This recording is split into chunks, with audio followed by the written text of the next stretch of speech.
Laparoscopic cholecystectomy is the gold standard treatment for symptomatic gallstones and acute cholecystitis. It requires navigating a high-stakes surgical environment to remove the gallbladder while protecting the vital structures surrounding it. Success begins with an accurate map of this anatomical landscape. Here we see the liver, the gallbladder, and the biliary network, the cystic duct, the common hepatic duct, and the main common bile duct. We will follow this procedure from the first incision through to final closure, moving through the steps required to safely mobilize the tissue and prepare the patient for a 24-hour discharge.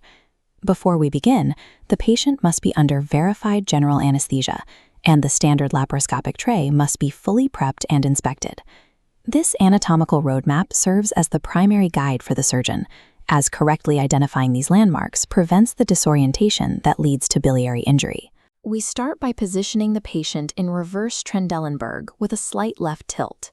Once the patient is secured, we insert 4 laparoscopic ports to establish our surgical access. This specific tilt uses gravity to shift the internal organs away from the right upper quadrant, clearing the necessary space for us to work safely. With the field cleared, we use precise multidirectional traction to fan open and expose the hepatocystic triangle, also known as Calott's triangle. Our first directional vector involves pulling the gallbladder fundus upward toward the patient's head. Simultaneously, we pull Hartmann's pouch laterally and downward. This opposing tension opens the hepatocystic triangle, making internal structures visible. These precise vectors are the foundation of surgical safety, as poor exposure is the primary reason surgeons misidentify anatomy during the dissection. Dissection begins with the delicate removal of the peritoneal coverings and the fat and fibrous tissue surrounding the gallbladder neck, gradually clearing the hepatocystic space. This process leads to the critical view of safety.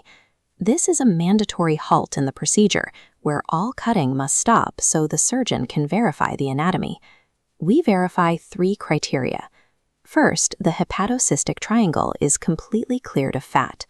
Second, the lower third of the gallbladder is visibly separated from the liver bed. Finally, only 2 structures, the cystic duct and artery, are seen entering the gallbladder. Rushing this step risks misidentifying the common bile duct as the cystic duct. Cutting the common bile duct is a catastrophic failure that causes permanent damage to the patient's biliary system. For this reason, we follow a strict operational rule. No clips are placed and no structures are divided until all 3 criteria for the critical view are met. Achieving the critical view of safety provides a definitive binary confirmation that separates a routine success from a life-altering surgical error. Once the structures are verified, we apply individual surgical clips to the cystic artery and the cystic duct.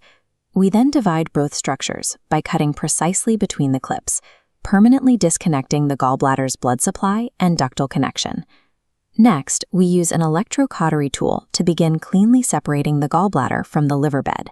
This dissection must follow a specific path, moving steadily from the infundibulum at the base upward toward the fundus. After the gallbladder is fully mobilized and free from the liver, we deploy a laparoscopic retrieval bag into the surgical field. The gallbladder is placed inside the retrieval bag, cinched securely closed, and then removed through one of the port sites. This contained extraction prevents intra-abdominal contamination and completes the physical removal of the diseased organ. We perform a final visual inspection of the gallbladder fossa, the area where the gallbladder once sat, to ensure no secondary issues remain. We irrigate the field to verify hemostasis, confirming there is no active bleeding or bile leakage from the surgical site. With the field secure, we withdraw the laparoscopic instruments and close the port site incisions with sutures. Most patients follow a rapid recovery timeline, with discharge expected within 24 hours and a return to full normal activities within 1 to 2 weeks. Systematic adherence to anatomical landmarks and safety checkpoints transforms this complex procedure into a highly predictable outpatient success.